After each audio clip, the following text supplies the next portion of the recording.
Welcome to the Railway Series Book Club, the podcast where we dissect the Railway Series. I'm Jamie. I'm Marina. I'm Liv. And we hope you enjoy the show.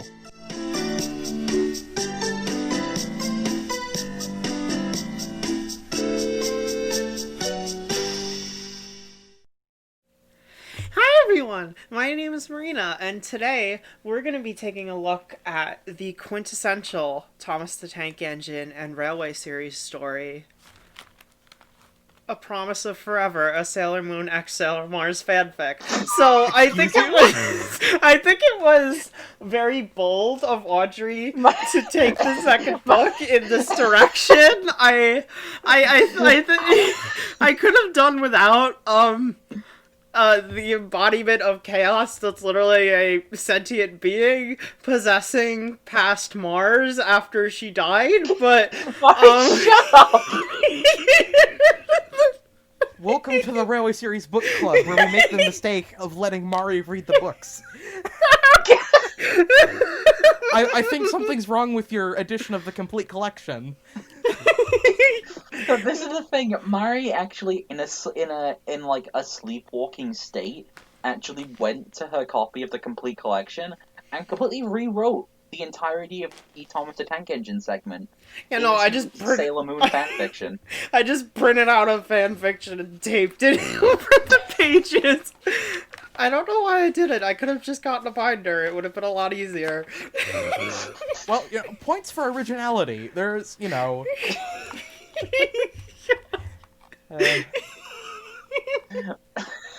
Well, welcome to the Railway Series Book Club, the podcast where we dissect and discuss the Railway Series. I'm Jamie, pronouns she, her, your hostess with the mostest. I'm Marina, she, her. I'm your TV series bitch. I'm Liv, she, her. I'm the one that doesn't have a title. And before we start today's episode, I want to talk about something that I really should have noticed sooner about the last episode, but only realized when Liv pointed it out to me after I'd uploaded it, the final product. So, a quick look behind the scenes at how we produce this podcast. Basically, before we ever started recording any of these episodes, I meticulously went through and made a bunch of graphics and thumbnails for each episode of the series, just so that way I wouldn't have to do any of that work later on. And I did have to make more of that work later on when we decided, let's include every illustration, but that's a self-imposed challenge. I'm sorry. It's fine, it looks better anyway. But anyway, so I sourced these images from the Thomas Wiki, because where the hell else am I gonna go? I can't scan these books myself. The image that I pulled from the Wiki for the second illustration of Edward Gordon and Henry looked really good for the most part, except keen-eyed viewers, or, viewers with a brain and eyes, can see that for some reason, Gordon has a 4 shittily MS painted onto his tender. Here's the thing, I'm gonna be honest, I didn't notice, but I think when I re-listened to that episode, I wasn't paying attention to the visuals. Fair, it is a podcast, but at the same time, I should have noticed, because I was the one doing all the graphic design and editing. I should have noticed. But this is the thing, I only noticed as the image was fading out into the next image, and then, I did a double take, what the fuck? What happened? What the fuck? Is that Shadow's dick? Sorry. This is a huge oversight and failure on my part. However, I feel like I am slightly gratified in having used it, because shortly after I pulled the image to use in my graphic design, the Wiki reverted the image back to the previous version of that image which was there, which was scanned by a certain member of the fandom who used to work for the Wiki, and every single Railway Series scan of his that is still on the Wiki looks like absolute ass. So, as much as I don't like having the revisionist history of Gordon having the 4 on his tender in that illustration, I also feel a lot better using that image because the colors aren't fucked like they are in every one of that certain person's scans. And I'm not gonna name him because we don't want drama here, I guess. But Is he even still around? The last Oh, time I saw him he was is I around. blocked him for being a racist, transphobic yeah, asshole. you know what? Go to the wiki yourself, find that image, and you'll see who we're talking about. And also fuck him because he's a racist transphobe. Moving on. Welcome to the Railway Series Book Club, where we say fuck transphobes. Yes. Well, obviously. Come on, who do you think we are? This is true. Yeah. Should we start? The first thing, Yeah, I think Toby did on Sodor was harass a cop. Toby's iconic, honestly. But I feel like we should start taking a look at the second book in the Railway series. So, I think we should start with some backstory, because there is a lot of backstory to go through here, I think. Should I start with the forward? Yes, let's start with the forward. Dear Christopher, here's your friend Thomas the Tank Engine. He wanted to come out of his station yard and see the world. These stories will tell you how he did it. I hope you like them because you helped me to make them. Your loving daddy. God, Okay, this is the This first is the forward in the thing. Railway series, and it is just fucking dripping with, like, wholesome energy. I love it. This is the thing. Like, we're making, like, obviously, like, your loving daddy you can make jokes out of, but this is a really sweet thing that he put Yeah. this in. There's So- a reason they used it as the opening in, like, the hit model era. Yeah, At least in the US. It's like it was the most Railway Series thing about the hit model era. Yeah. So, to explain the backstory of Mr. the Tank Engine, we need to first talk about the success of the first Railway series book. So, The Three Railway Engines, as we talked about last time, was published by Edmund Ward in 1945. They could have published it sooner, but, since the war was going on at the time, paper had to be rationed, so you just couldn't publish a children's book back then, I guess. But The Three Railway Engines was published only a few days after the war had ended. So, as a result, a lot of soldiers coming home from the war were picking up this book to read with their children, and it was a huge success. So, Audrey, I don't know if he was, like, pressured to make a follow-up book, but, I wouldn't be surprised if that was the case. It technically wasn't even called the Railway Series at this point. Yeah, it wasn't even a series, it was just the Three Railway Engines. Is this where it became a series? Or, like, it started being labeled that? I believe on the original edition of Thomas the Tank Engine is where it first said the Railway Series. Huh. Yeah. So, I don't know if this next part of the story happened before or after the publication of Three Railway Engines. I would like to think after, just because, that makes better sense in terms of, like, if you were to pace this out like a story or sequence of events. So, Christopher, now that he is, recovered from the measles and is now just, a normal-ass kid, he wanted, for Christmas, a model of Gordon, the big engine. Because he's a big, cool engine, and, what kind of kid doesn't love toy trains? Who hasn't seen a Thomas character and gone, I want a toy of them? Like, that's Yeah, really how the franchise survives and why it's in the state it's in, because they aren't, like, making it easy to do that. Yeah. It's almost like the key to making a good show based on merchandise is to actually make merchandise. And to make it so people can actually see the show. Yeah. weekly. Audrey did not have enough, materials to make a toy of Gordon for Christopher. So instead, he used, a little broom handle and other, little bits of wood to cobble together a little tank engine. He painted it up in the famous Northwestern blue and yellow. Well, not even Northwestern at this point, because the NW painted onto this tank engine's tanks were originally meant to stand for nowhere, because this was originally just a random-ass tank engine. I think that's adorable. Yeah, it is cute. I really like it. I wish there was more, I wish more things used the idea of the Northwest actually standing for, nowhere. There are, a couple fan things to kind of, touch on that a little bit, but I really feel like there's potential in, making something cool out of just that. Railway of Nowhere. Yeah, Railway of Nowhere. In one of the fucking Carson stories... Has Lucina confirmed if that's where she got the name Railway of Nowhere? Because I've been meaning to ask for ages. I'm pretty sure it is. And okay. there's also that one, Carson video workshop story where Spamkin says, wow, wow, wow, look what we have here from the Nowhere Railway. The main thing I remember from that is just breaks. Oh, don't be rude. I think that was a different story. The bear story was where... Is that from Henry in the fucking Raid? No! Look, this is no, neither but that video here nor was a there. classic. And Audrey also painted a little number 1 on the tank engine, because it was the easiest number to paint. Just a line. Fair game, I guess. Even I couldn't screw it up. That's a lie, I could. Don't be mean to yourself.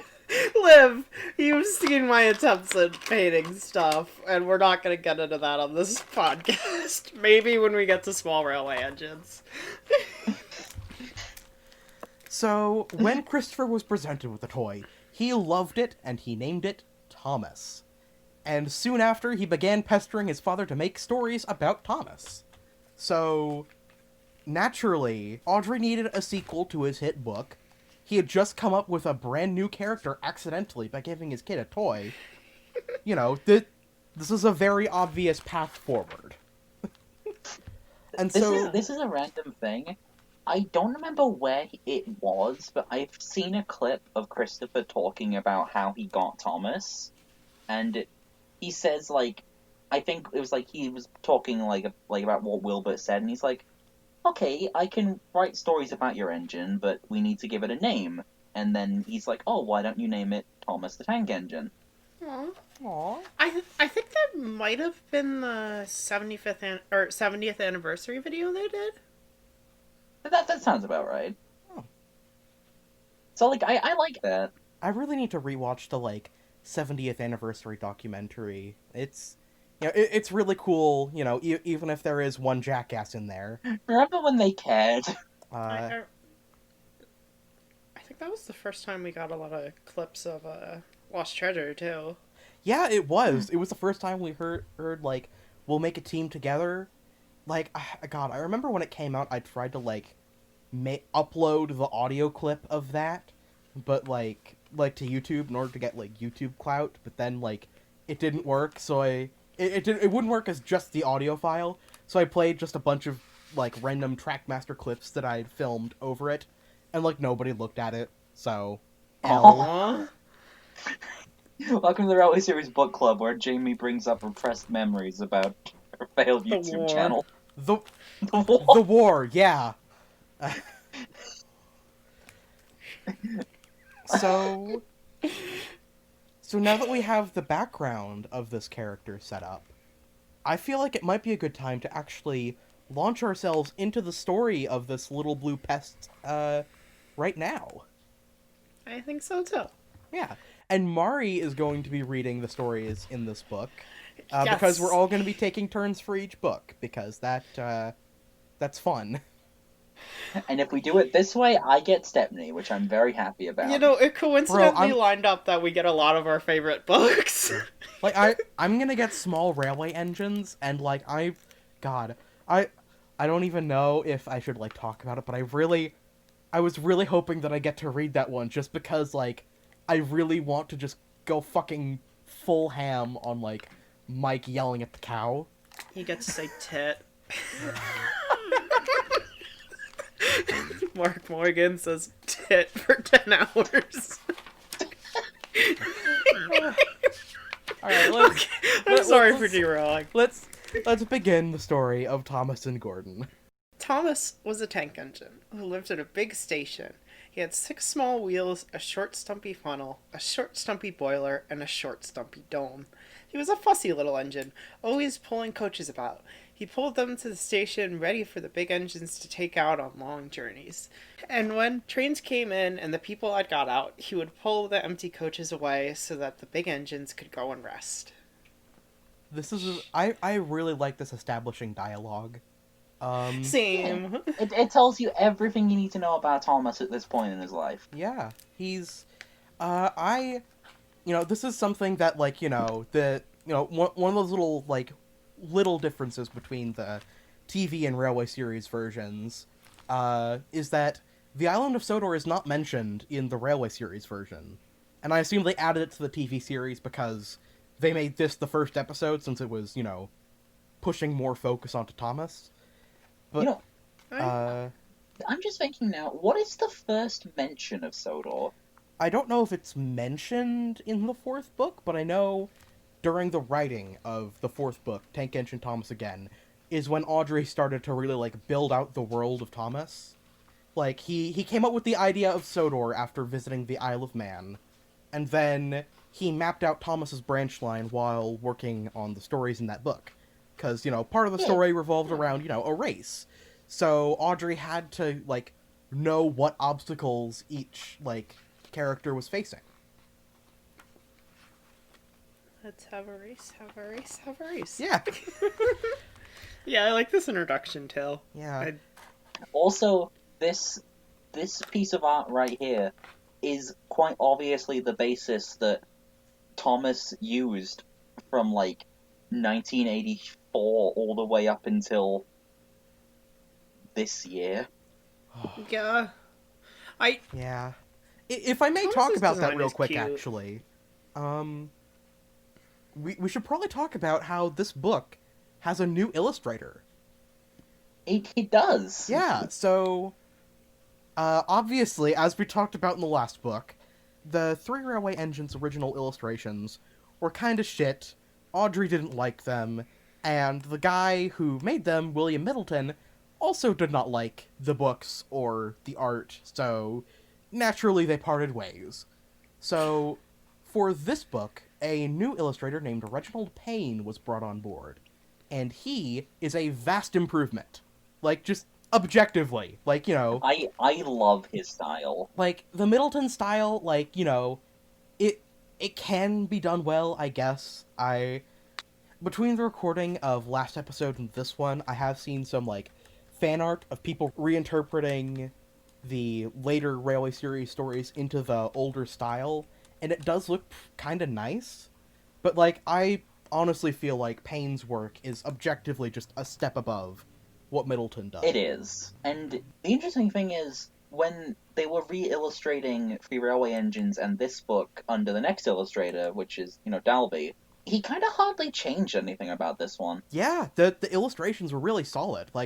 I'm pretty sure the only reason they brought in Dalby for the next book is because he was able to, kind of mimic this style. And Payne had a mental breakdown or something. Yeah, Just yeah, couldn't deal with it yeah, anymore. that's why this is his only credit in the Railway series, except not even really his only credit, just because he never got credited in the original edition of the book, and was only posthumously, I think, credited in the Thomas the Tank Engine Man, which, sucks.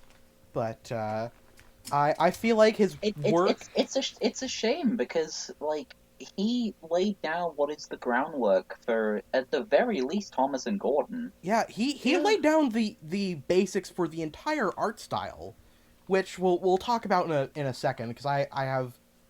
My one issue is that Payne kind of plays fast and loose with, the bases of engines. And, that is kind of nitpicky, but this does create some world-building problems later on down the line when Audrey has to, actually make sense of everything. I don't know if this is something I should say here, or if we should see if this is a topic for another day, but personally, I don't think he needed to explain it, if that makes sense. I think the engines looking like real engines, but not like entirely like like real engines, gives them a sort of like unique, like charming design that I don't think. It's why I don't like super realistic Thomas models ever, because I think they're inherently there is a degree of not necessarily cartoonishness, but like stylized toyishness to the designs that I think works really well. I see where you're getting at, but I kind of disagree, because, like, I really like that, for the most part, each character in the Railway series has, like, a basis in real life. It makes them feel more real to have them, like, tangibly connected to, like, a real class of locomotive. You can see Flying Scotsman and be like, oh yeah, he's just like Gordon. Gordon feels more real because you can connect him to, like, a real class of engines. And it, especially in the later Railway series during the end of Steam, that really makes you feel more for the characters because they are based on real steam engines, they are inherently connected to the steam engines that are being scrapped all across Britain at the time. I completely get that, and like I wasn't saying like they shouldn't be based on real engines, but like I do think there's a degree where it's like I think the stuff that makes them not look completely real is part of what makes the character designs memorable. Like Yeah. stuff like Thomas's I front. will say I think there's probably a reason that they took the designs from Dalby's illustrations and not from like the Edwards for the TV series. Yeah, because And like this is the thing, I would say I probably prefer a lot of the Edwards illustrations and interpretations of a lot of the characters, but Dalby's are really visually appealing. yeah. Like I think little stuff like Thomas's front dip, or like James I having love his dip. James It's like having The front dip is cool. or like James having like the six like wheels like Thomas does, but like the little like trailing wheels in the front, which like I know isn't. Is that a real thing? Are there engines that have that? there are engines like that, but like I don't think there was one that looked close enough to James to where Audrey could map one to him accurately. And it's like I don't mind that necessarily. Yeah. This is the thing. Like I think I mentioned. I don't know if we said it in recording. That I know me and Maya have discussed this recently. I really like the fact that the first 6 engines are kind of weird, abstract versions of things that technically do exist, but in kind of nonsensical ways. yeah. And it's like, Thomas has the dip, Percy's a clusterfuck of in just random bullshit, James has the 2 extra wheels, nobody knows what the hell Henry is. It's the kind of thing where it's like I don't necessarily think there needs to be like Percy looks like this because he was shunted around to like 50 different workshops, and Henry was a stolen prototype design, and James is the. It's like I feel like the characters can just be the characters, and like the things that aren't necessarily like completely realistic can come down to character design, because I think that's important. Yeah. I agree in some cases. Like, I really don't like the part of Gordon's backstory where, like, apparently at some point he was, like, sent to crew to be rebuilt, even though, like, honestly, out of the main 4, he looks the most like his supposed basis. This is Like, the they thing. could just say he has a different running board and square buffers and be done with it, but instead, Audrey made up a whole backstory about, him, like, having his entire underside rebuilt because, the third valve gear jammed up. Like, I mean, that's neat and all, but I don't care. Isn't Gordon just like an A4? Gordon, I don't even know A3? how to explain Gordon, because he's like... Gordon's backstory is dumb, honestly. No, but like, what's the difference? Because like, when I've seen like pictures of like actual Flying Scotsmen, there's like nothing I really noticed that like doesn't really look like Gordon. There's okay, so I think it's like if you want the actual mechanical histories of like that class, they originally started as Gressley's A1s, and then they were rebuilt into A3s, which had like minor differences, including like the banjo domes and like other performance upgrades. Gordon's supposed to be the prototype, or A0. So, like, honestly, I feel like Audrey kind of missed an opportunity to just, like, retcon Gordon's weird design niches to just him being the prototype. But instead like, he made up this whole thing about crew, and, But what's even difference that needed explaining? Because The running board, This is maybe? the thing. This I is don't the know. thing, Mari. This is the thing. It's nothing that anybody would actually notice unless you're specifically looking for it. Yeah. the running board is the part that's painted like white on them, right? No, like the I guess the foot, just the red part. The red part go wavy instead of, like, having angles. It's... Thank you for I will describing say- it like that. That's a help. This is the thing. I kind of like Gordon being the most accurate to a real engine, because that kind of fits the character to me. Yeah, You and know, it does. it also makes sense because, like, he is the only one where his, like, family, as in, like, other engines just like him, have any relevance to his story. Like, all the other engines, Thomas doesn't care about the E2s, Henry doesn't care about the Black Fives. Gordon cares about his brothers, and he is the one who looks the most like them. I will say, I would like to see, this is like a random thing, I would like to see a story about some Black Fives kind of adopting Henry as, like, an adopted brother. Oh, that'd be so cute. Aw.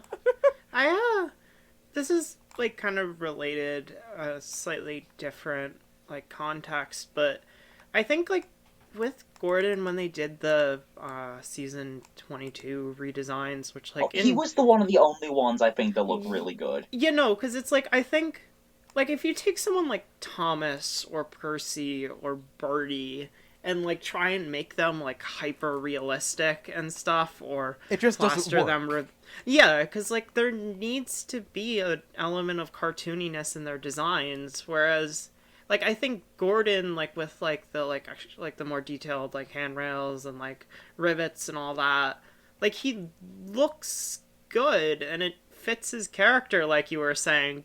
He still looks like Gordon. Yeah, and him having a more realistic, like, or, like, more, like, detailed, like, realistic design elements compared to the, like, slightly more, like, cartoony, like, smaller engines and stuff. Like, I think it's it works from a character perspective. This is the thing. Him and James are the only two that I genuinely like the changes to. I don't know. James... Emily, They I'm still kind of haven't, like, made him inconsistent less on. of an elephant. I think they did, actually. I think they made him slightly smaller. I know they, like, resized his spoiler, I think. I don't know. James in the CGI series is just... We went way... I feel like we went way onto a tangent without, like, straying away from the original, like, point. Which is that, Yeah, no, that was because that was Payne a very set the in-depth style, discussion. but also... Yeah. Yeah. Because Payne set the style, but also played fast and loose with a lot of the character bases, it makes for a lot of, like, weird lore considerations that Audrey had to make in order for his universe. The main thing I remember about Payne's illustrations in this is the inconsistency about Thomas's cab windows. Yeah, that's something that I'm pretty sure this book, like, the revised edition that Dalby did fixes, right? Yeah. Dalby, Yeah. I believe Dalby made it so that it's always the little tiny window in front of the big window. Yeah. Another thing about Payne before we, like... He also changed Thomas's basis entirely into, like, a weird thing that kind of looks like an E2. Yeah. So, this is Thomas, the original toy that was Thomas, originally resembled something a bit more like a, I think it's the LNER J50? Yeah, it's the J50, and I know that because J50s are one of my friend's favorite engines, and he only likes them because they have Slopey. The Slopey does look cool. Okay, this is the thing. This is like a genuine question. how big of a character do you think Thomas would have gotten if they'd kept the slopey design? Like, do you think like the different design would have affected his popularity at all? I'm not entirely Maybe? sure if it would have affected his popularity, but I do think it would have, like, changed the public perception of what a train looks like, just because Thomas's iconic extended side tank design. Like, it is iconic because Thomas is iconic. So, like, a Yeah. bunch of, like, generic trains that you'll see in media will have, like, those same extended side tanks. So I feel like if Thomas had Yeah. stayed as a J50, the slopey tank design would have become, like, a more mainstay trait in generic steam locomotives. Which is interesting to think about. Yeah. It really goes to show just how iconic of a character Thomas became. What was I saying? Oh yeah, Audrey... So Audrey's sketches also, kept the same J50 design. But when Audrey saw the illustrations for this book, he was like, what the fuck? Why'd you just change the design of this engine entirely? Payne was like, oh, I kind of based it on this other type of real locomotive. And Audrey's like, yeah, okay, that's fine. Which, honestly, I liked that he was willing to let Payne have his own creative influence on the series. Yeah, definitely. Like, as far as I'm aware, Audrey's only, like, real, criticisms besides his, initial displeasure at Thomas being changed is that some of the track work in the illustrations wasn't very railway accurate, I guess. Which, honestly, like, Westinghouse pumps. And then Dolby fixed that. Yeah, in Dolby the fixed Revised that. Edition. I'm as far as I'm aware, Audrey was, like, really into Payne's illustrations. Just because they were a huge step above Middleton, and for the most part, they did look really good. Really nice. Yeah. It's just like I said, I like that he was more than willing to let Payne have his own creative, like, expression within the series. Like, it's like, obviously, the Railway series is predominantly Audrey's thing, and, like, with the exception of, like, his kids giving peer reviews on the books, it was basically just him writing it. But, like, as long as, like, Dolby wasn't a fuck-up, which he usually was, he was pretty willing to let the illustrators do what they wanted to do. Yeah. It is... I feel like it is nice to be looking at a book where Audrey actually had good things to say about his illustrators compared to the next, I don't know, 9 or so books. This is last thing on, like, designs and stuff I have to say, that Thomas doesn't have his, like, double whistles yet. Yeah, I think... Yeah, I don't think he has whistles, period. I think he just has a normal whistle in the Railway series. The In double the whistle, first- I'm pretty sure, is just, like, the model maker's interpretation of his safety valve. Which Wait, is that's a visible on safety the... valve? Yeah, at least I'm pretty sure that's what that thing on his boiler in the first illustration is supposed I to believe be. I believe the goal thing is, I could be wrong here. I believe it's his safety valve, and, like, it might also be his whistle, if that makes sense. Yeah, some 'Cause, like, he engines doesn't have them all have any grouped visible together. whistle. It's weird. I don't know. But But, yeah, like, I think the double whistle was a very good choice. yeah, the double Same. whistle looks really good, honestly. Even if it, it is not, even if it's not like, what he would have had, whatever. Like, honestly, Yeah, like, there's no need Sometimes to nitpick character it that much. design is important. Yeah, it's one of the things that where you can immediately tell if it's Thomas's whistle. Like, it's like there would be, like, instances in, like, some of the main key art from, like, the mid 2000s where it was just two whistles. Oh, yeah. like, it is, it became part of the iconic design, just like the side tanks. Yeah. Hey. Shall we continue? Yeah, sure. We shall. We spent, like, at least 25 minutes on the first page. Oh, yeah, I guess that's part... I think the rest, hopefully, This will is go par for the quicker. course, honestly. Yeah, but, like, I do think there was a lot to talk about, because, Yeah, like you there said, is- this is Oh, yeah, where there absolutely the was, and character I- design yeah. kind of came. And I think we This had is- a very good discussion there. Yeah. Yeah. This is probably going to be a bit of a front-heavy episode, just because we really needed to talk about the, the origins of Thomas and also the new illustrations. So the rest Yeah. of this should This is be a the bit more thing. straightforward. This is the thing, right? This is probably going to be a very positive book for all of us, because we all really like this book. Oh, yeah, this- no. It's good. Good book. Like, even if the last book didn't have Sad Story of Henry in it, this is far and away a huge improvement compared to the last book. Yeah. And I think it's just because Audrey grew as a writer, like, just between books, I guess. I have some thoughts on, like, at least, like, what, like, I prefer a lot about this book compared to the last one, but I'm gonna save that for once we finish the story, because it kind of applies to my feelings on it as a whole. Alright. Alright, shall we continue? Yeah, sure. Yes, please do. He was a cheeky little engine, too. He thought no engine worked as hard as he did, so he used to play tricks on them. He liked best of all to come quickly beside a big engine dozing on a siding and make him jump. Peep, peep, peep, pip, peep. Wake up, lazy bones, he would whistle. Why don't you work hard like me? Then he would laugh rudely and run away to find some more coaches. I love that Thomas is a cheeky little shit. Same. The story establishes him so well. Like, I feel like that is one of the big themes that is, like... I mean, I don't know if I'd really call it a theme, but, like... The stereotypes of, like, big engines and small engines are kind of established with this book. Like, the little tank engines tend to be, like, perky and cheeky, whereas the big engines are kind of, like, grumpy, but, more grand, I guess. Yeah, And then Duck's kind of an outlier, and he's just kind of there. But he's also a big tank engine. Yeah. This is true. I think it's a lot of, like, the tank engines are more like the younger kids, whereas the big engines are the young the adults. older, cooler, like young adults and teenagers, which it's like, I think the reboot is going way too far, like, with that kind of thing, but it's like, it is a trait that's always been in the series, and it's why, I'm guessing it's why, like, for a while, and, like, even still to a degree now, like, the whole, like, little engines can do big things, like, marketing was big, and... Yeah. Magic Railroad wasn't good, but I do genuinely like the phrase "little engines can do big things." It's a really good catchphrase, honestly. I remember, like, tons of ads from, like, when I was younger for, like, merchandise and stuff on, like, DVDs or, like, just in general that would be like, oh, like, little engines, like, little kids, like, little engines can, like, do, like, blah, blah, blah, and, like, big things. And little all that. engines, like big kids, can do big things.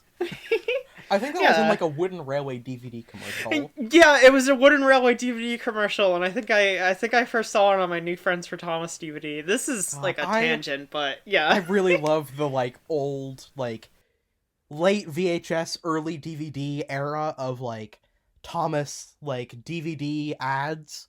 They're really good. No, same. I love the like, really old, I think it was, like, around the 2000s or so, ad for, like, the VHS and DVD releases that was like, yes, all aboard for more exciting adventures with Thomas explore. the Tank Engine and his friends. I'm Thomas, and I run this branch line. It's coming out of the roundhouse and into your home. God, we need to do, like, just a fucking, like, DVD podcast. That sounds like a threat. Coming out of the roundhouse and into your home. God. It's not like an invitation. It's more of a threat. Like, he is coming in whether you like it or not. You've got 5 seconds to fucking run. Scrappy-Doo says, every second you're not running, I'm only getting closer. Scrappy-Doo found dead in Miami. Yeah. Shall we continue? Yeah. Sorry. Let's go. I hold on. I'm gonna check my notes real quick, just Okay. to make sure. Oh yeah, I do want to talk about like Thomas's characterization in this versus like later versions, because like in the Railway series, it's not established when Thomas came to Sodor in the book right now. Like, in the lore books, he's one of the first ones there, but, like, nobody reading this in 1946 knows that yet. Audrey doesn't know that yet. But in this story, we don't know how long Thomas has been here, but we can tell that at the very least, he has basically zero perspective about how hard the other engines works. Like, all he does is just, tootle around, pushing coaches around, helping big engines out of the stations. Like, you know, compared to running, like, you know, cross-country trains of, like, passengers or goods, like the big engines do, like, you know, the big engines might be assholes sometimes, but Thomas, you know, he's kind of a dick for, like, you know, assuming that he has it worse than them, just because he's, like, moving coaches around. Like, he has zero perspective, and, you know, I think part of that makes his arc really cool, because I feel like part of Thomas's character journey is him slowly kind of gaining that perspective. Yeah. Him, like, learning to work hard, which is Yeah. kind of a trait he has, like, through the series. Yeah. So, I think we should go on to the next page, then. Alright. One day, Gordon was resting on a siding. He was very tired. The big express he's pulled had been late, and he had to run as fast as he could to make up for lost time. He was just going to sleep when Thomas came up and his... Wake up, lazy bones, he whistled. Do some hard work for a change. You can't touch me. God. Oh. Instead of going to sleep again, Gordon thought how he could pay Thomas out.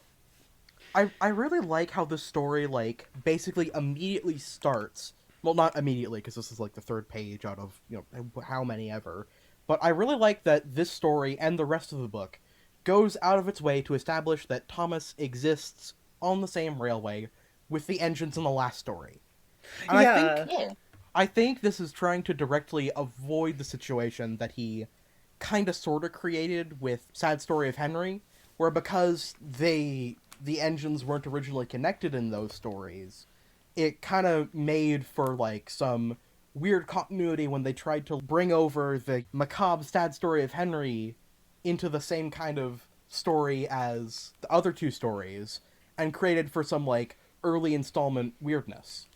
Whereas this is going out of its way to be like, hey, this is trying to be in a consistent thing, so that way we don't have any more weird issues. I think it also helps that especially the first three in the last book, were stories about engines that just happened to have the characters they did.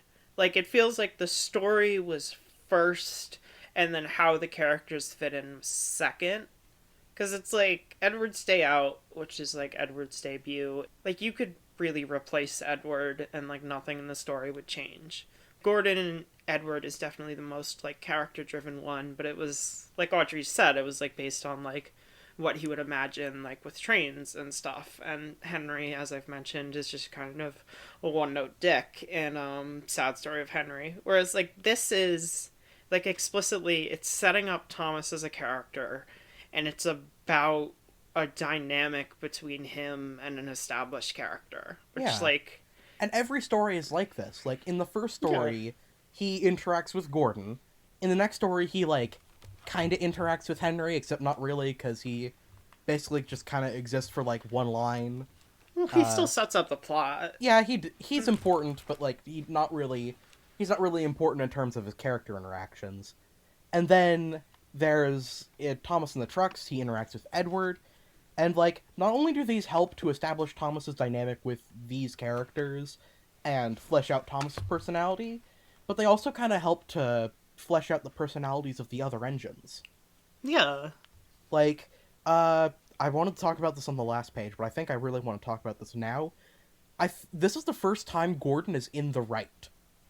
Like, in every other story, he's, you know... Thomas just shows up and is like, I'm going to needlessly harass this man. You know, he's he's had a hard day, and Thomas is acting like, oh, wow, wah, why don't you try shunting a coach?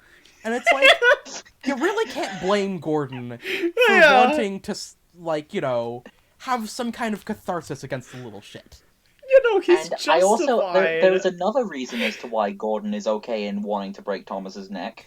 If you direct your eyes towards the illustration, Thomas is pogging at him. Oh my god!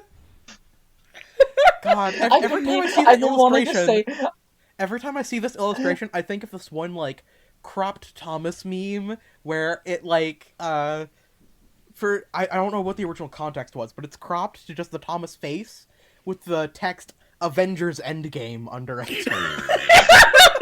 I just want to say I've been wanting to mention the pog since like before we even got to this page, but I didn't want to interrupt you guys' actually interesting like insight into the story. So I just well, well, thank you, I guess. Poggers. Poggers, said Thomas. I'll fucking break your neck, said Gordon. You know, Gordon wasn't mad about being woken up. He was mad because Thomas yelled poggers as he was leaving. Thomas is just like, grapes are easy to acquire and easy to eat. If you say anything more on the subject, I'm going to break your neck. Come on, Gordon. Why don't you just be an epic gamer like me? Poggers! Please kill me. That was the most cursed thing I've ever seen. Want to continue? Wake up, lazy bones. Why don't you get a battle royale like me? I think we should move on. Yeah. One morning, Thomas wouldn't wake up. His driver and fireman couldn't make him start. His fire went out and there was not enough steam. It was nearly time for the express. The people were waiting, but the coaches weren't ready. At last, Thomas started. Oh dear, he yawned. Come on, said the coaches. Hurry up! Thomas gave them a rude bump and started for the station. Don't stop dawdling, he grumbled. Where have you been? Asked the coaches crossly. I really like how we touched on this last episode when we were talking about, like, you know, realism in stories, and that, like, you know, the key to making it work is to, like, humanize it in such a way that it, like, you know, it makes sense. I was actually going to mention this too. Like, the Thomas... fact that, like, it turns Thomas not having boiler pressure into him being sleepy and, like, not wanting to get up, essentially. Yeah, and which that's I think really everyone cute. Can relate to. You know, Yeah. It's adorable. Like, if this was a Christopher Audrey story, it'd just be like, Thomas didn't have enough boiler pressure and the train was going to be late. Thomas was, like, generically sad or something. Yeah, whereas this, it's like, he just doesn't want to fucking get out of bed. and then Gordon is, I think it's Gordon, is just, like, ominously watching him from the darkness in the corner. Are we sure that's Gordon? I mean... It's Henry. It's Henry. It might be Is it Henry? The buffers are circle. Oh, yeah. Oh, it must be Henry, then. Oh, yeah, that's... So Gordon Henry's has square literally buffers just for in some the... reason. Henry's in the shed, like, I may not be able to function, but at least I'm not a dipshit. It really has the same energy as Henry laughing at Gordon from the tunnel. Yeah. Henry just finds joy in others' misfortune. You know, because it's like with Henry, it's like, he has trouble running just, like, normally. Whereas for him, it's just, like, Thomas is just being fucking lazy. Yeah. So, like, just seeing, like, him, like, just being like, I don't want to get up. And they're like, come on, Thomas, you got a fucking job to do. It's, like, probably just amusing to him. Is there any more to say about this page other than just, you know, cute humanization of, like, steam engine thing? No, I'm good. I may be wrong. I guess one last thing. Is the coach's dialogue here in the TV series version, or does it just go straight to him showing up with Gordon? I think they cut the coaches talking and they just went straight to the shot of Thomas, like, buffering up to the coaches in front of platform 3. Yeah. Okay. I thought so. Yeah. Which is a shame, because I actually kind of like them, like, in this scene. Yeah. I guess it might have been due to time, because... Probably, yeah. Yeah. You know, 4 minutes and 30 seconds isn't a lot of time to, like, you know, tell every single thing that happens, you know, so you cut what's not important. And I think it helps that the TV series, like, because, like, the medium as a whole, they can just show stuff happening and, like, the engine's moving without having to describe stuff. Yeah, so definitely. It opens up time, like, it opens up, like, gaps that, like, weren't, like, of time that, like, in this story there wouldn't have been anything. Yeah, that's part of why, like, the hit model and CGI era episodes really sucked, is that they did spend a lot of time just describing the engines doing things that you can see happening on screen. Hey, Jamie, have you seen, like, the clip where I think it's from, like, a Hero episode, where somebody edited out the narrator and just like left the footage of the engines not speaking or doing anything. Oh my I've God, seen I've lots seen of that. clips like that. They're all Yeah. hilarious. There's a reason they toned down like significantly the narrator in the Brenner era, because I think Yeah, they like- realized that. I think a lot about how Shed for Edward originally aired without the narration track as a mistake, and yet the episode still played out perfectly because you could just You know, see there were what like was happening, I and think like there you were could like infer 3 all the lines he information. had anyway. Yeah, it's like I think about that a lot. Like, you know, by mistake they accidentally like made a really cool experimental episode. Yeah. Which I honestly like that. It worked really well. Yeah. You know, it probably one of the best parts of that episode because it was a Shed for Edward. I mean, This is the thing. I genuinely like a Shed for Edward. If Not you- to like get into this, but I think Like, it's I mean, fun. I mean, you know, it is the like, you know, it is popular to bash that episode, but you know, I do like it. It's, you know, the main problem is just it was like, you know, because of when it came out, everyone is like very, very aware of the like very transparent reason that episode was like made. if it weren't for the ending, it would be one of Edward's best episodes. Definitely, It yeah. would. Thomas fussed into the station where Gordon was waiting. Poop, poop, poop, hurry up, you, said Gordon crossly. Peep, peep, peep, hurry yourself, said Cheeky Thomas. Yes, said Gordon, I will. And almost before the coaches had stopped moving, Gordon came out of his siding and was coupled to the train. Poop, poop, he whistled, get in quickly, please. So the people got in quickly. The signal went down, the clock struck the hour, the guard waved his green flag, and Gordon was ready to start.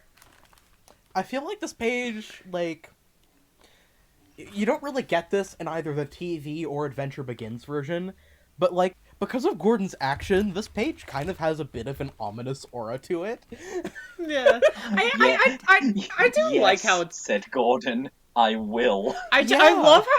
love how it's delivered in the like Adventure Begins version, where he's just like, yes, I think I will. Yeah. Also, I actually have something kind of interesting to say. Of course. I think this is the page with the most significant change from the Payne to Dalby editions. Oh yeah, they changed the direction Thomas was facing. Yeah. Yeah, in the Payne illustrations, Thomas is facing towards the back of the station, but I guess for continuity reasons and also for just like ease of seeing the character's face, they switched him around for this. Yeah. Yeah. Also, which I like a lot. Gordon is wide. Wide Gordon. Da-da-da-da. Dude. Da-da-da-da. Look at him! I Isn't he like you know, I honestly would love to hear a ridiculously remix of wide? Gordon's theme with that, like, sound font and, like, stuff. Please, someone do it. Da-da-da-da. Da-da-da. I guess the only thing I really have to say about this page is that I love that, like, we get a lot of interaction between the two of them, which I like, and it's, like, a bit more than, like, kind of, like, the, not necessarily, like, typical, but, like, basic, like, engine back and forth, because, like, Gordon's just, like, annoyed with Thomas's shit, and, like, Thomas just, like, is, like, sarcastic back. Like, hurry yourself! And, like, still kind of, like, treating him like shit, and Gordon's just like, oh, you're gonna get it, you fucking shit, little shit. No, this is the thing. This moment of Thomas once again being a rebellious, little shit face is the moment where Gordon was like, I wonder if anyone would miss him. Literally! Honestly, it's like, it literally seems like this is where he gets the idea to, like, just try and, like, rush out so no one notices. He's fucking dragging Thomas along. Alright, This is a great story. It is. God, I think that's really all we have to say about this page. Yep. Thomas usually pushed behind the big trains to help them start, but he was always uncoupled first, so that when the train was running nicely, he could stop and go back. This time, he was late, and Gordon started so quickly that they forgot to uncouple Thomas. Boop, boop, said Gordon. Beep, beep, beep, whistled Thomas. Come on, puffed Gordon to the coaches. Pull harder, puffed Thomas to Gordon. The heavy train slowly began to move out of the station. I like that this implies that Thomas didn't even realize he was still couple until they were already Yeah. He's moving. just so fucking sleepy, he doesn't notice. Yeah. It happens to the best of us, you know? Also, this is an extremely small thing, and like it's not important in the slightest. I just noticed this on Gordon splashes. The red lining is directly to the edges, whereas I think in like obviously in the TV series and later on, it's always a little bit further in. Huh. Neat. Hmm. Something about this that I feel like is lost in later adaptations, like especially the Adventure Begins version, where they change it so that instead of like Thomas intentionally being there to help push Gordon, he just kind of like starts before they can like think to uncouple him. Period, because they don't do the tank engines helping the big engines start the journey Yeah. in the TV They version. they do that in the like at least the UK version. Oh yeah, that's in the US model version too. I'm thinking about the Adventure Begins version specifically. Yeah, Okay. I don't think they do it in the Adventure They Begins. they don't mention it in the Adventure Begins at all, Yeah. which is a shame. Which is Yeah, like honestly, though, I feel like it like changes. Honestly, I feel like that's really the only change of note in the Adventure Begins version. Like all the other stories in the Adventure Begins got like huge changes made to them. Well, I say huge. Like only a few of them are huge, I guess. But Thomas and Gordon for the most part is the same, except instead of like this being a fairly standard procedure that goes awry at the last second because they didn't realize they hadn't uncoupled Thomas, Gordon just starts the train by yanking Thomas away from them. which honestly, here's the thing. Like, because in this, like, it's obvious Gordon was kind of planning on doing this, but I do love that it's like Thomas wasn't supposed to be on there at all, and Gordon just fucking floored it out of there before anyone can stop him. Like it's 100% planned on his part. It's just like Gordon's leaving like the station and just in Jeremy Clarkson's voice, power. I'm gonna go punch stagehand. Also, this is a random thing, but you can see the fat director in this illustration. Oh, Oh I yeah, noticed that. That's me neat. neither. That's actually cool. Yeah, more continuity. Also, Gordon has express head code, which immediately makes Pain better than Dalby in the last book. I mean, I think he has it in the Dolby version in this. Well, no, he does. It's just like Dalby when he was doing the re-illustration of Oh the railway yeah. engines Oh yeah. on, My on bad. the on the number 4 page, Yeah, everyone's favorite page. the best illustration, honestly. Uh, Okay. but yeah, I feel like this is a good payoff for the ominous energy in like the first the page before this. I'm going to cause problems on purpose. He really No did one except Liv like, will I get mean, that joke. think about it. Like, how many problems do you think Gordon did cause by like essentially stealing the station pilot? Like, all of the engines are gonna have It's to just shut like their own trains Edward and stuff on top of like all the work they're already doing. Like fucking Henry breaks down, like trying to like shut something. No Yeah. one can get out of the yard. Like Edward's stuck there, so like literally no trains are able to get through. Yeah, like, just because Gordon how yanked many- out the only other engine. How many trains were like delayed or worse today because of Gordon getting back at Thomas? God. Like, God, could you imagine if there was like a Stories of Sodor version of this, where like Oh god. Gordon gets sent to Railgate. I know in Stories of Sodor they said that this story was made up by Audrey, which is bullshit, and fuck that episode. But like, I think that's the point. I think if Stories of Sodor were to adapt this, it would they would like put way too much emphasis on like all the problems having the station pilot gone would cause, and then Gordon would like get yelled at by the fucking pig train. Oh yeah, and then you get sent to Railgate or something. Yeah. I feel like this is really off topic, so we should probably continue like reading after. But I do feel like the book episode is where like most people kind of went like, okay, yeah, fuck this. Yeah, Stories of that- Sodor.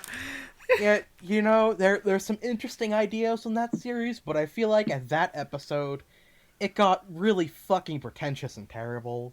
Yeah, Like, because okay, it's not... part of Stories of Sodor really pissed me off for, like, one reason, and it's that he puts Audrey in the stories, but he makes him a liar, and also, you know, I'm usually not one to get all upset about the legacy of Audrey and the purity of the books or whatever, but man, this really makes me angry, because, like, Audrey, most of the time he went out of his way to make sure stories were based on things that could really happen, because he knew that if the story is real, kids will enjoy it. You know, that's part of the whole appeal of Thomas. So, like, Victor Tanzig being like, my series is way more realistic than this old guy's, so I'm gonna, like, make this guy, okay, like, but make it is. shit up. Engines have totally committed war crimes. Yeah, And then it's like literally in that episode, Gordon's like, "Why did you make the stories so outlandish?" And like the video, like Lucy made, where like, oh my god, yeah. all the explosions when they were in fucking Africa during World War II. Oh my god. To entertain children. Shall we continue? I feel like we Let have us- to, because I think if we talk about Stories of Sodor anymore, we're gonna get really angry. Okay. The train went faster and faster, too fast for Thomas. He wanted to stop, but he couldn't. Beep, beep, stop, stop, he whistled. Hurry, hurry, hurry, laughed Gordon in front. You can't get away, you can't get away, laughed the coaches. Poor Thomas was going faster than he had ever gone before. He was out of breath and his wheels hurt, but he had to go on. I shall never be the same again, he thought sadly. My wheels will be quite worn out. I love the way he says that last line. Like, it sounds so pathetic, but also kind of funny. Just like, you know, Yeah. I'll never be the same engine again. Is like kind of like depressing in a way, but also like the phrasing of my wheels will be quite worn out is like, it's kind of funny. Like, he doesn't realize what he was like a piece of shit. He's just worried that his wheels are gonna be like fucking flattened. The way I read it, it feels more like, you know, he feels like he's in sort of mortal peril, but his, like, idea of what that is completely skewed. Yeah, I love that. Thomas I love doesn't that. understand the concept of morality. Mortality? I mean, he doesn't both. understand that either, but... For once, Thomas had no quips. For the first time in his life, Thomas truly understood the meaning of war. I also... So, I just noticed this, but, like, I feel like the coaches say you can't get away in the TV series, but since the TV series kind of, like, got rid of the part where the coaches talked before, it kind of gets rid of a bit of a catharsis, because, like, not only is this Thomas's comeuppance for, like, you know, being a shit to Gordon, he was also, yeah, like... 'cause he was a dick to them. Yeah, he was a dick to the coaches this morning, and now they're fucking howling with laughter because now he's being strung along at the back of their train. So this is, enjoying his catharsis for misery. them, too. This is like completely unrelated. I'm just thinking. I think this is one of the illustrations where the track plan was majorly edited I when think Dolby so, redid yeah. the illustration. Yeah. I love... I think that like the track directly next to Thomas was like originally a siding. Yeah, I don't know. The whole track plan stuff, like, I don't know. I'm not a maintenance of way expert, so grain of salt for my thoughts, but Everyone knows how well I know railway realism. I don't know. I think there's only like one bit of track plan in the original version that like struck me as a bit weird, but other than that, I like, you know, if you're like a kid looking at it, you wouldn't really notice. Yeah. I wouldn't notice. That's the thing. I didn't even notice there were different illustrations until like last month. Yeah, Dolby's real illustrations were really just fucking slapping a new coat of paint all over this shit, and that was it. What Yeah, do you think of it is Westinghouse pumps, Rainey? I feel like that is a testament to how good paint is, though, that the real illustrated versions were literally just, you know, the original illustrations just, like, traced over. Yeah. This is the last thing before we go on, but I love the idea of Gordon's coaches being like having like sort of like the same personality as him, where Oh, like yeah. they're like really like kind of like stuck up and arrogant and also incredibly vengeful. Fuck with them, they will fuck with you. I feel like that's the case with most coaches in the Railway series, actually, is that, this isn't really the episode to get into the whole coach thing, but, something about the coaches that, lessens some of the issues, to me at least, is that, even if all the named coaches have female names, and, they don't have their own motive power, in a lot of the stories, they do tend to get their way over the engines. And they do kind of have this personality where, the engine will be rude to them, and they'll be like, hey, fuck you, and then something bad happens as a result. It's like them giving them their comeuppance. That's something I hadn't thought about before, and I definitely get the point. I do think there's just still some issues as a whole when, combining that with both the female characters that are there in the Railway series and then the lack thereof of characters, but that's a topic for a very different day. Yeah. That's a story for another day. Oh, God. God, I'm gonna make that reference at least once an We make episode. fun of Victor Tanzig so much on this show. I think it's only this episode and the last one that we've really been, talking about it. Oh, God. No, because I ended Sad Story of Henry with that's a story for another day, and then we cut the episode there. Before I actually made. Shall we continue? Yes, we should continue. We're on the last page now. We're on the last page. Oh shit. As they stopped at the station, everyone laughed to see Thomas puffing and panting behind. They uncoupled him, put him on a turntable, and then he ran on a siding out of the way. Well, little Thomas, chuckled Gordon as he passed, now you know what hard work means, don't you? Poor Thomas couldn't answer. He had no breath. He just puffed slowly away to rest and had a long, long drink. He went home very slowly and was careful afterwards never to be cheeky to Gordon again, knowing what would happen to him if he was. No, this is the thing. The reason that Thomas never shits on Edward is he knows what'll happen. Yeah. Same reason Bill and Ben don't question Edward. Thomas, this is my infinity gauntlet. If you fuck with me, you won't live to see tomorrow. If you fuck with me, you'll find out. This is the thing. Edward's like, allow me to show you my power, and then he whistles, and then 87546 and 98462 appear. It's like, oh god, we've been in endless nothingness, and they just disappear again. He just brings them back to life just to kill them again. Yeah, he brought them back to make a statement. God. I fucking love this story. Something about this page that, two things. One, everyone laughing at Thomas seeing him panting behind. I feel like that would happen in real life if, passengers were just standing on a platform and they saw a train pass with just a dinky little tank engine being, dragged behind. Screaming in pain. Yeah, honestly, that is pretty funny. I love how fucking satisfied Gordon looks. Yeah. Don't they make a joke about that with, him passing Edward in, The Adventure Begins?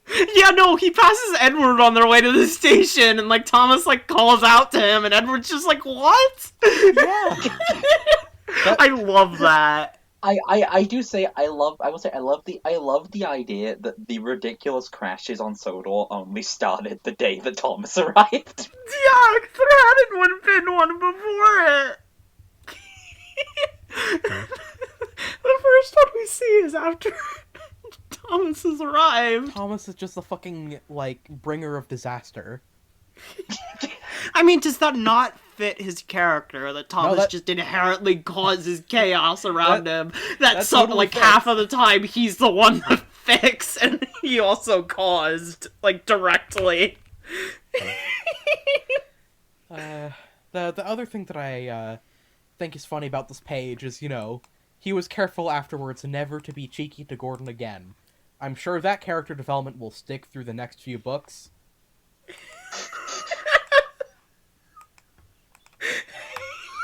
Never. It's going by kid logic. Like, never again is like 2 days. Yeah. It's going by, like, TV series logic, where it's like, you know, Thomas will never do this mistake again. And the next episode is just Thomas doing the mistake again, except, you know, with a different coat of paint. And this is the thing. That's not even just like the Thomas TV series. That's just kids TV in general. Yeah.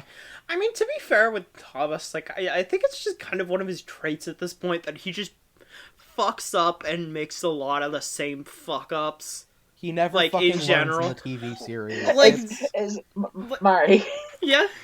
remember the first line from the Hilda song? Just, my name is Hilda, I don't learn from my mistakes. Yeah, no, that fits Thomas. Here's the thing, sometimes he does, and then you also get, like, every single time there's a new engine, and it's like Thomas is jealous and feels threatened by the new engine, which is, like, they've done that plot so many times, and, like, it is, like, kind of, like, overdone. But I also just feel like it's part of Thomas's personality at this point that he'll see, like, literally anyone and be like, Yeah. well, I'm cooler than them. I think he just has an inferiority complex, honestly. You know, he kind of I'm does. pretty sure that's the entire plot of The Great Race. It's just Thomas's, like, crippling inferiority complex. Oh god, what if this started here? Because, like, Thomas, like, thinks he's tough shit, and Gordon is like, look at where you stand in this world. Well, where I stand right now is, like, where I stand now is, Wellsworth, I think. Yeah. But, like, the rest of the book is, like, Thomas trying to prove himself, and, like, in general, that's kind of, like, a big part of his character. Gordon, like, permanently gave Thomas an inferiority This complex. story is the inciting incident for Thomas's entire character journey.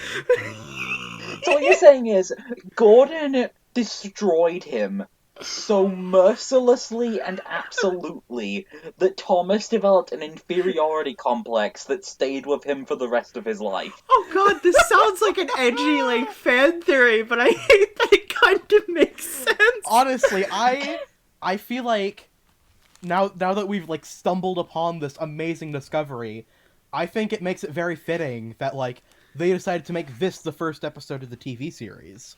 Yeah. Just because, like, I mean, it makes sense to do it, like, regardless of how well this fits, just because, you know, the TV series was focusing on Thomas, because the early part of the Railway series was very much Thomas-based. Like, he was in a lot of those stories, it makes sense to have him be the title character. And this book sold really well. He had 2 books of his own. He appears in a lot of other books. It just made all the sense to make him the title character. And making this the first episode makes sense, because it's the first story he's in.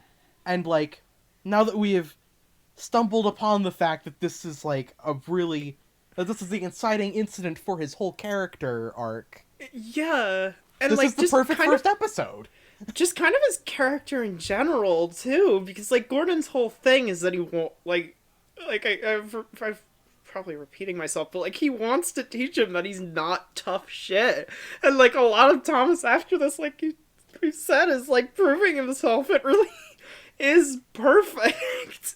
And also, like, even beyond just, like, being Thomas's first story and, like, what we said, I really do think this was the perfect episode to start the series on, or story to start the series on, because, like, obviously they couldn't do one, like, much later than this, and it's not only the first story with Thomas, but, like, even if Thomas was in, say, like, Edward's Day Out or something, and it was, like, Thomas's Day Out, and, like, this story happened, like, unchanged, it's, like, I still think this would be the better debut for the series, because it's definitely the story that's most driven by a character pair at this point. Yeah. And I think that really is one of Thomas's strongest things, especially with its ensemble cast. Yeah. Like, the character interactions really do make the series. So, like, starting with an episode with character interactions as strong as this. Yeah. It was a good move. Like, like, it was basically the only right decision to make. And they made it. Yeah. It was really the perfect way to just set up what Thomas is. And it's like, I said this kind of, because, like, we take notes in, like, before like we record and stuff of like stuff we want to bring up, and I said this kind of in there, but it's the like this is where Thomas begins to me, and not just like the character, but like kind of the franchise in general, because it's like Because you started with the TV series? no, because here's the thing, like I read through the Railway series when I was young, like in order and stuff, and it's like the first book is good. Like I really like don't think it's bad anything, like as I said, like overall, like I said last episode, I like it. But it's like it definitely does have some early installment, like the series is still figuring out what it is, which is kind of standard for like any first entry in something. But like this is where it feels the series really hit its stride and became what it pretty much always has been to this day. And yeah, I really really love this story. Yeah. It's a great story. Yeah. Yeah. I feel like I've grown to appreciate it a lot more having done this episode. Do we You want to know, like same. do we want to move into rankings? Yeah, sure. Sure. Yeah. I was originally going to give the story a Toby cuz at first I did like the story like about as much as I did Edward and Gordon, but at the same time I didn't really like I liked it because it was important to like the coding of the universe and stuff like that, but I didn't really see it as like, you know, any better than that story compared to like, you know, other stories in this book. But like just going through the story with you guys, I feel like I'm going to have to bump my rating up to a duck. Just there is a lot of good here, especially in the Railway series version where there's like a lot more like the extra little bits of meat like don't make it necessarily better than the TV series version or the Adventure Begins version, but it does add a little bit of extra like oomph to it, I guess. It's like the little Yeah, sprinkling of respect that. details on top. This is the thing, I don't really know what I want to rank it, because, like, I legitimately love this story, and, like, it's been one of my favorites since I was a kid, and, like, I had both versions of this story as a kid, because it's like, I had the TV series, because I had the VHSs when I was really little, and, I had the Railway series because I had a lot of the collection books, and obviously they always included the stories from this book. So, I would probably give it, like, honestly, probably like a Toby or a Duck, so I'd, like, to be, like, generous to it, because I love it, I'd probably say Duck as well. I in some ways I'm kind of the opposite to you, Jamie, because like I absolutely love this version, and that'll show it in my ranking, which I'll give in a sec. But the TV series version is, at least for me, like obviously there's like little bits that are changed and stuff, but it's mostly the same apart from like some more visuals and some like little stuff removed or changed, like the coaches. But like honestly, my favorite version of this story is probably The Adventure Begins, and that's not something I thought I would say because I haven't. Adventure Begins is an amazing fucking special, and I need to sit down and watch all of it again because I haven't fully watched it in about 3 or 4 years at this point. And The fact that that special is 5 years old is like that's yeah, scary. we're old, but I am like rewatching it, preparing for this video. I really fucking loved like the Adventure Begins version and they how they adapted it, how they add little bits like that.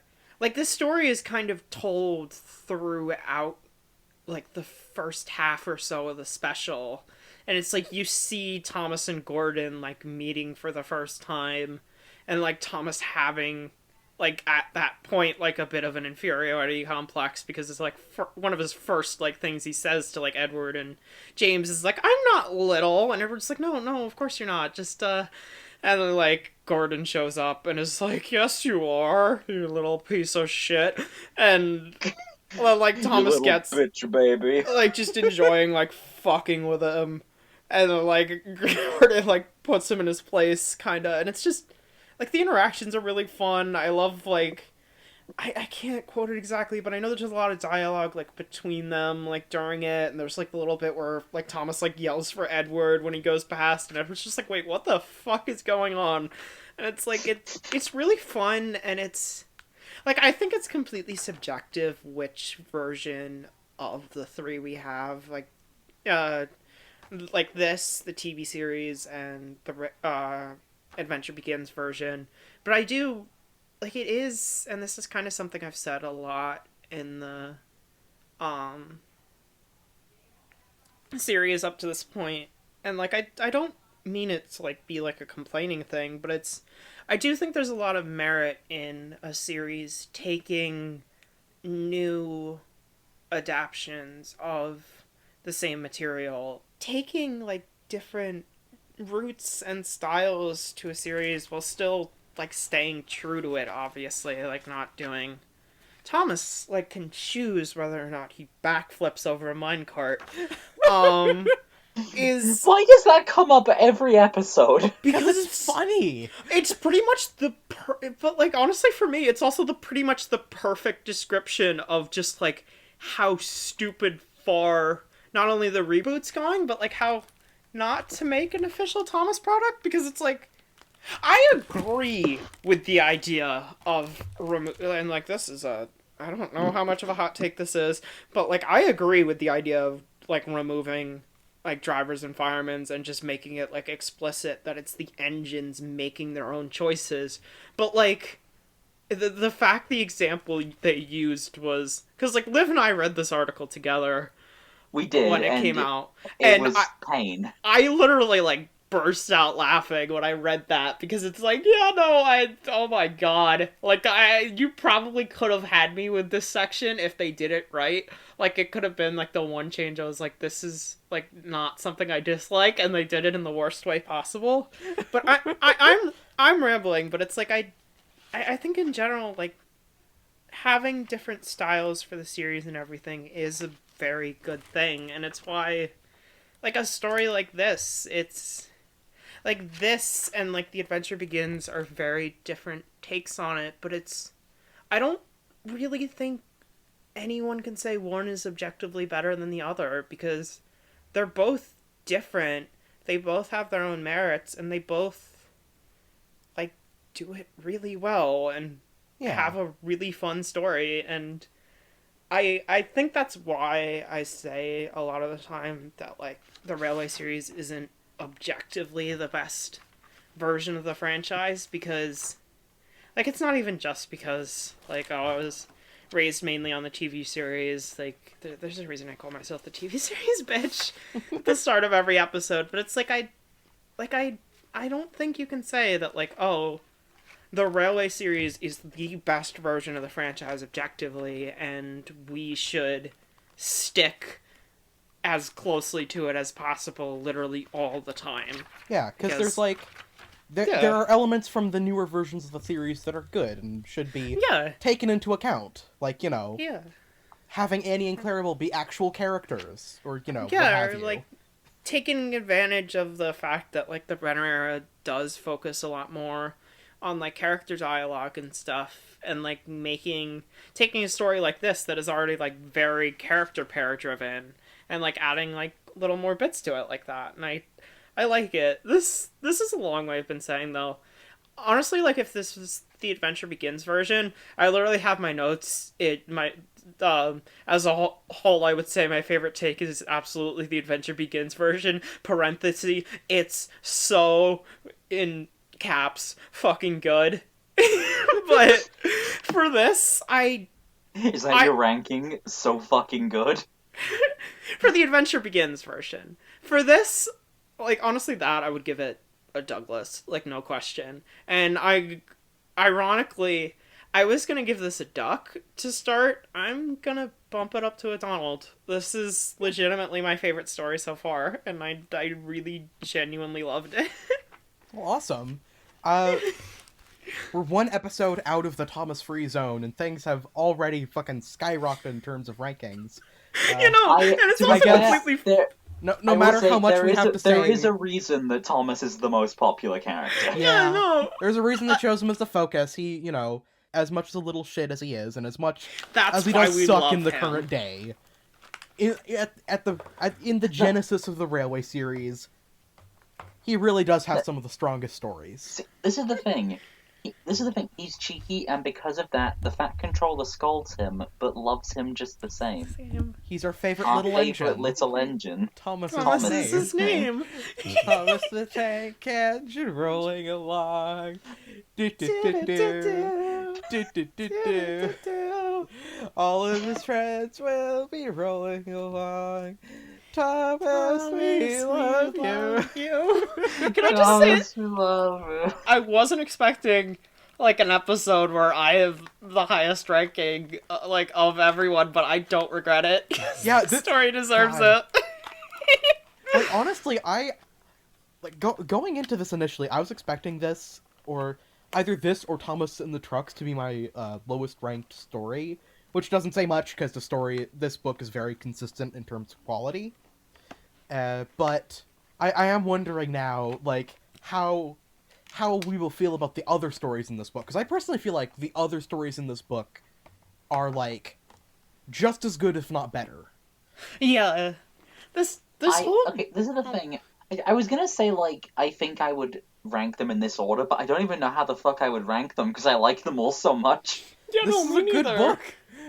Yeah, this is honestly like, and it's not an insult to anything else because like obviously there's stuff I love later in the Railway series, but this is like genuinely like top tier stuff from it for me, and like it's just that good. I mean, I do love some of the, like, you know, more dramatic or character-focused books, like Duck and the Diesel Engine or Duke the Lost Engine. But, you know, at the same time, both of Thomas's, like, Reverend Audrey written books, you know, Tank Engine Thomas Again and Thomas the Tank Engine, both of those are in my top 5 Railway series books. I think that speaks Completely volumes. understand. But Jamie, what about more about Thomas the Tank Engine? What about, how about more about Shut Up? More Shit, about you got Shut me Up, there. a Christopher Audrey special. Is it bad to say that I really can't wait to, like, talk about that book in particular? Like, that's gonna be years off from now. but- No, This is the thing. This is the thing. That book is the perfect example of how the TV series did things so much better. In Oh my certain God, situations. yeah. There is one specific story that I'm really dying to talk about from that book. And, I'm like, excited to say. we did kind of touch upon that earlier when we talked about, like, Thomas's inferiority complex and how he doesn't like new tank engines that look stronger than him. Like, imagine if the Small, Runaway small. had been structured around the rivalry between Thomas and Duck. That never That gets would've been played so with, but would be so good. good! It would know, entirely it would be. recontextualize the story and make it really cool! Because Duck is, like, literally, like, bigger Thomas, like, down to, like, having his own branch line and, like, coaches and shit. Like, And, Thomas would feel threatened by that. Yeah, especially in the context of his feud with Percy. And then, like, because, like, you know, Chris goes on and on in that story about Thomas's regulator being stiff or whatever, and he doesn't go back to the work for whatever reason. They could easily humanize that by, you know, Thomas knows his regulator is stiff, but because he doesn't want Duck to replace him again, he decides Yeah, he not wants to to do prove it. himself. And Yeah. So instead of the Runaway just being like, oh, his relief driver forgot to turn the lever, Thomas's Runaway is the result of his own hubris. Yeah, it's him, like, not going to the works because he was being an idiot, essentially. I'm going to prove that my Oh my dick is God, bigger why than didn't they do Duck's. that? Oh God, I'm excited to get to that too now. Yeah, I mean, I feel like we did just, like, blow our load on it right we now. we but, had like an entire discussion on a book like 4 years away. Yeah. Well, you know, again, 4 years Should we- away, should we hopefully everyone will forget about this and just, you know, like, Yeah. it'll have been 4 years. We can, you know, I feel like at that point it's safe enough to recycle our content. Yeah. Okay. Do you guys want to wrap up this I episode? think so. Conclusion, this is genuinely, like, my favorite story so far, and this book is amazing, and I'm really excited to see the rest. Same. It's absolutely the best Railway series story of the ones we've read so far. Yeah. Absolutely. It's so good. I can't wait This is gonna be a really Same. fun arc to go through. This is really gonna be fun. I'm so excited for the rest of this. I'm excited for all of you to see it. Yeah. And so, next time on the Railway Series Book Club, we'll be talking about the next story in this book, Thomas's Train. What could possibly go But wrong? I thought Thomas was the train, and he never Yep, goes anywhere. Goodbye, everybody. Good night, everybody. Goodbye!